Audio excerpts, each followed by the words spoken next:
Bienvenidos a la historia de Dios, del Génesis al Apocalipsis.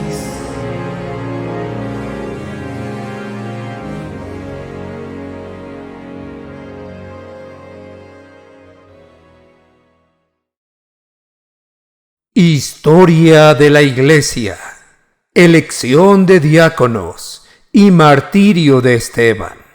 Hechos capítulo 6 y 7. Video número 85. En aquel tiempo, como el número de los creyentes iba aumentando, los de habla griega comenzaron a quejarse de los de habla hebrea, diciendo que las viudas griegas no eran bien atendidas en la distribución diaria de ayuda. Había dos clases de judíos en la iglesia: los que nacieron y crecieron en países fuera de la tierra de Israel y cuyo idioma principal era el griego, y los que nacieron y crecieron en Israel y hablaban hebreo. Los que hablaban griego dijeron que las viudas que pertenecían a su clase no estaban siendo bien provistas como las viudas de los judíos locales. Como estas viudas no tenían familias que vieran por ellas, la iglesia estaba proveyendo para su sustento diario a través de las ofrendas. Como Satanás sabe que no puede vencernos mediante los ataques de inconversos, también trata de causar problemas entre los miembros de la iglesia. Él sabe que la mejor forma de estorbar e interrumpir la obra de Dios es conseguir que los hijos de Dios peleen unos con otros. Esto es algo contra lo que todos debemos estar alertas. Hemos de luchar contra Satanás, el mundo y el pecado, pero no unos contra otros. Los 12 apóstoles reunieron a todos los creyentes y les dijeron: No está bien que nosotros dejemos de anunciar el mensaje de Dios para dedicarnos a la administración. Los apóstoles habían sido escogidos por Jesús para aprender de Él, y les mandó instruir a su iglesia en todas las enseñanzas que les había dado, y también en las cosas nuevas que el Espíritu Santo les revelaría, hasta completar su revelación en el Nuevo Testamento. Actuaban como evangelistas, pastores y maestros de la iglesia. Este es el mismo trabajo que los misioneros tenemos entre las etnias. Enseñar la palabra de Dios y orar por ellos es nuestro trabajo más importante. Nuestra oración es que algunos de los hombres aprendan, obedezcan y puedan enseñar la palabra de Dios, de modo que puedan irse en este importantísimo trabajo de guiar, enseñar, dirigir, animar y orar por su iglesia y nuevas iglesias. Los hombres que Dios llame para este importante trabajo se convertirán también en misioneros, profetas, evangelistas, pastores y maestros. Así que, hermanos, busquen entre ustedes 7 hombres de confianza, entendidos y llenos del Espíritu Santo, para que les encarguemos estos trabajos. Nosotros seguiremos orando y proclamando el mensaje de Dios. Además de las necesidades espirituales, hay necesidades materiales en la iglesia, como distribuir las donaciones y ofrendas para los que necesitan del apoyo de la iglesia. Las personas que hacen este tipo de trabajo se llaman diáconos o servidores de la iglesia. Note que deben ser personas de buen testimonio, con mucha sabiduría y guiados por el Espíritu Santo. Cuando planeamos dar a alguien la responsabilidad de un trabajo en particular en la iglesia, necesitamos observar si hay alguien que ya esté haciéndolo y considerar si es el adecuado para esa labor o si otro ha mostrado por su vida que él es a quien el Señor quiere para hacer esa tarea particular. Todos estuvieron de acuerdo y escogieron a Esteban, hombre lleno de fe y del Espíritu Santo, y a Felipe, a Prócoro, a Nicanor, a Timón, a Pármenas y a Nicolás, uno de Antioquía que antes se había convertido al judaísmo. Luego los llevaron a donde estaban los apóstoles, los cuales oraron y les impusieron las manos. Los apóstoles oraron pidiendo al Señor dar a estos hombres sabiduría en su nueva posición. Luego colocaron sus manos sobre ellos para mostrar que, junto con la iglesia, aprobaban a estos hombres como diáconos y los apoyarían en su trabajo. La mayoría de ellos eran judíos de habla griega. El mensaje de Dios iba extendiéndose y el número de los creyentes aumentaba mucho en Jerusalén. Incluso muchos sacerdotes judíos aceptaban la fe. Esteban, lleno del poder y la bendición de Dios, hacía milagros y señales entre el pueblo. Uno de estos diáconos escogidos para servir en la administración de la iglesia se llamaba Esteban. Él no solo ayudaba a distribuir la comida a las viudas en la iglesia, sino que también enseñaba la palabra de Dios a los inconversos. Era un hombre que realmente confiaba en Dios para todo. Por lo tanto, el Espíritu Santo pudo usarlo para mostrar el poder de Dios al mundo incrédulo. Algunos de la sinagoga llamada de los esclavos libertados, junto con algunos de Cirene, de Alejandría, de Cilicia y de la provincia de Asia, comenzaron a discutir con Esteban, pero no podían hacerle frente, porque hablaba con la sabiduría que le daba el Espíritu Santo. A Esteban se le opusieron hombres de una sinagoga asistida por judíos, que al igual que él, habían nacido en países fuera de la tierra de Israel, que alguna vez fueron esclavos y que ahora eran hombres libres. Satanás siempre buscará cómo obstaculizar la obra de Dios. Nuestra lucha no es contra las personas, sino contra las fuerzas espirituales de la maldad. Pagaron entonces a unos para que afirmaran que lo habían oído decir palabras ofensivas contra Moisés y contra Dios. De este modo, alborotaron al pueblo, a los ancianos y a los maestros de la ley, por lo cual atacaron a Esteban, lo apresaron y lo llevaron ante la Junta Suprema. Además buscaron testigos falsos que dijeron: ese hombre no deja de hablar contra este santo templo y contra la ley. Le hemos oído decir que ese Jesús de Nazaret va a destruir el templo y que va a cambiar las costumbres que nos dejó Moisés. Las autoridades y todos los que estaban allí sentados, al mirar a Esteban, vieron que su cara era como la de un ángel. El sumo sacerdote le preguntó a Esteban si lo que decían de él era cierto, y él contestó: Hermanos y padres, escúchenme. Nuestro glorioso Dios se mostró a nuestro antepasado Abraham cuando estaba en Mesopotamia, antes de que se fuera a vivir a Harán, y le dijo: deja tu tierra y a tus parientes, y vete a la tierra que yo te mostraré. Esteban, guiado por el Espíritu Santo, les recordó el origen del pueblo de Israel, por medio de un hombre pagano de Mesopotamia llamado Abraham. Además, Dios le dijo que sus descendientes vivirían como extranjeros en una tierra extraña, y que serían esclavos, y que los maltratarían durante 400 años. En su alianza, Dios ordenó a Abraham la práctica de la circuncisión. Por eso, a los 8 días de haber nacido su hijo Isaac, Abraham lo circuncidó. Lo mismo hizo Isaac con su hijo Jacob, y este hizo lo mismo con sus hijos, que fueron los padres de las 12 tribus de Israel. De ese modo, Jacob se fue a vivir a Egipto, y ahí murió, y ahí murieron también nuestros antepasados. Dios prosperó a Abraham, su hijo Isaac y su nieto Jacob, y los multiplicó, formando un gran pueblo, que por invitación del rey fue a vivir a Egipto, guiados por el segundo hombre más importante del reino, su bisnieto José.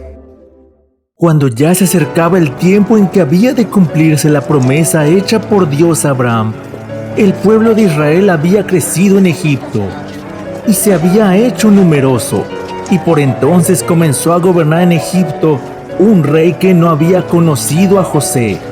En aquel tiempo nació Moisés. Fue un niño extraordinariamente hermoso, y sus padres lo criaron en su casa durante 3 meses. Cuando tuvieron que abandonarlo, la hija del faraón lo recogió y lo crió como si fuera su propio hijo. A la edad de 40 años, Moisés decidió visitar a los israelitas, que eran su propio pueblo. Pero al ver que un egipcio maltrataba a uno de ellos, Moisés salió en su defensa y lo vengó matando al egipcio. Y es que Moisés pensaba que sus hermanos los israelitas se darían cuenta de que por medio de él Dios iba a libertarlos, pero ellos no se dieron cuenta. 40 años después, en el desierto, cerca del monte Sinaí, un ángel se le apareció en el fuego de una zarza que estaba ardiendo. Moisés se asombró de aquella visión y cuando se acercó para ver mejor, oyó la voz del Señor que decía: Yo soy el Dios de tus antepasados, soy el Dios de Abraham, de Isaac y de Jacob. Moisés comenzó a temblar de miedo y no se atrevía a mirar. Entonces el Señor le dijo: Descálzate, porque el lugar donde estás es sagrado. Claramente he visto cómo sufre mi pueblo que está en Egipto. Lo he oído quejarse y he bajado para librarlo. Por lo tanto, ven, que te voy a enviar a Egipto. Este mismo Moisés fue quien dijo a los israelitas: Dios hará que salga de entre ustedes un profeta como yo. Aunque Dios había permitido su esclavitud, levantó a Moisés para liberar a su pueblo. Él fue el gran líder que guió a Israel por 40 años en el desierto y habló de Jesús como el profeta que Dios enviaría y sería el Mesías al que deberían oír. Nuestros antepasados tenían en el desierto la tienda de la alianza, que fue hecha tal como Dios se le ordenó a Moisés, cuando le dijo que la hiciera según el modelo que había visto. Nuestros antepasados recibieron esta tienda en herencia, y los que vinieron con Josué la trajeron consigo cuando conquistaron la tierra de los otros pueblos a los que Dios arrojó delante de ellos. Allí estuvo hasta los días de David. Él encontró favor delante de Dios y le pidió un lugar donde viviera la descendencia de Jacob. Pero fue Salomón quien construyó el templo de Dios. Aunque el Dios Altísimo no vive en templos hechos por la mano de los hombres. Como dijo el profeta: El cielo es mi trono y la tierra es el estrado de mis pies. ¿Qué clase de casa me construirán? Dice el Señor.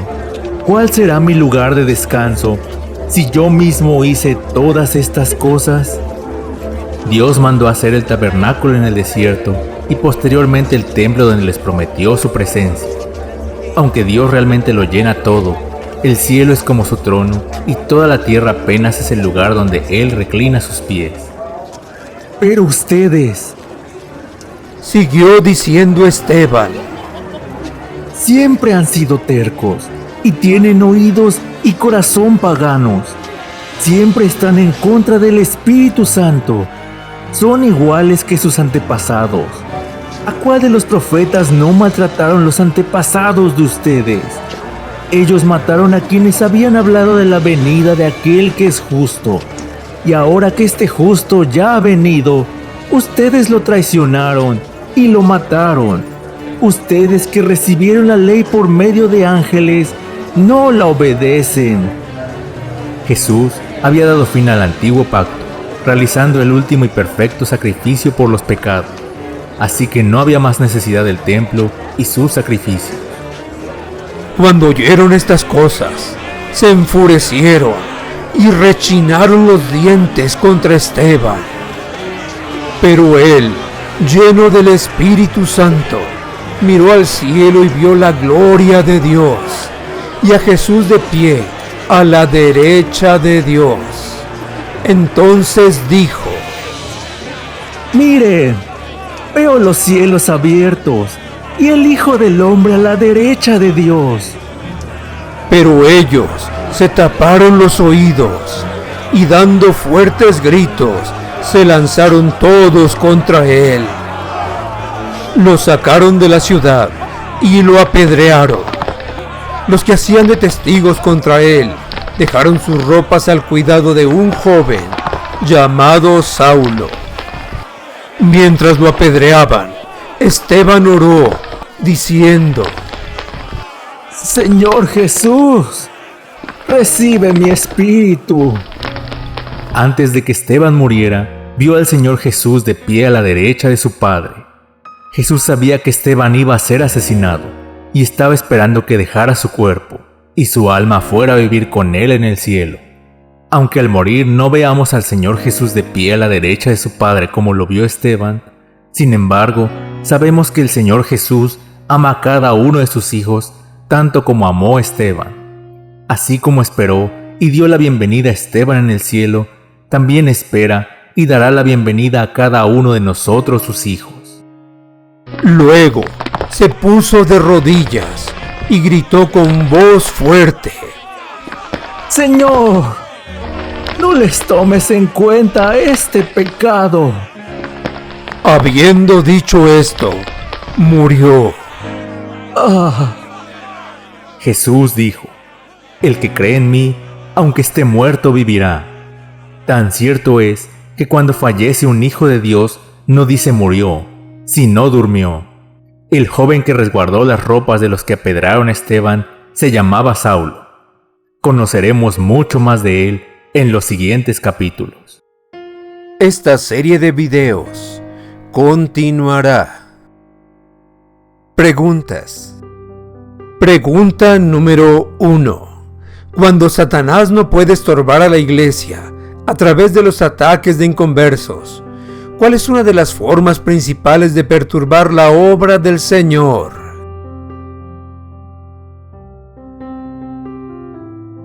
Hace que los cristianos peleen entre sí.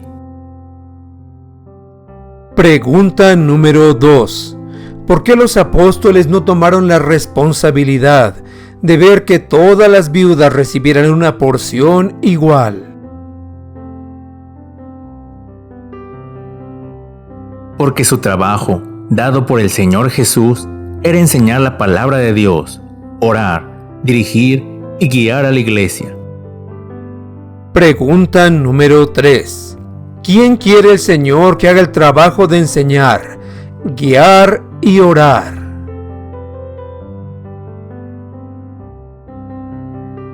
Cuando no existe iglesia, los misioneros, pero más tarde, hombres locales que conozcan y obedezcan la palabra de Dios y sean capaces de enseñarla a otros y quienes orarán por los hijos de Dios.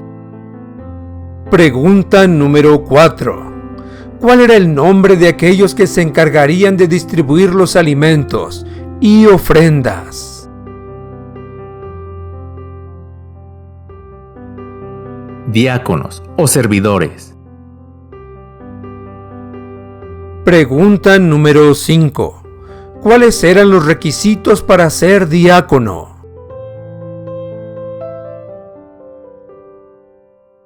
Varones de buen testimonio, con mucha sabiduría y llenos del Espíritu Santo. Pregunta número 6.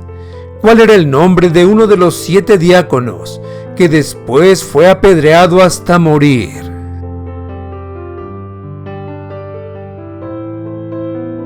Esteban. Pregunta número 7. ¿A quién vio Esteban de pie a la derecha de Dios el Padre?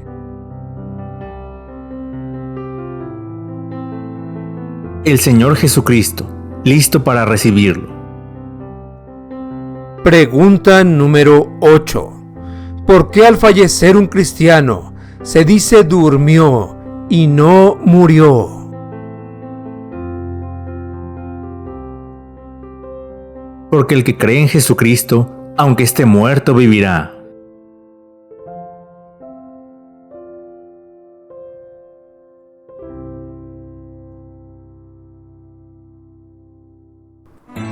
Gracias por escucharnos y llegar al final de este video.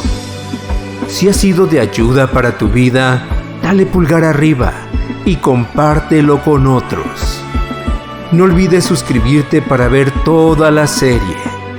Se despiden tus amigos, Dr. Antonio Álvarez y familia Álvarez Orozco, deseándote abundantes bendiciones.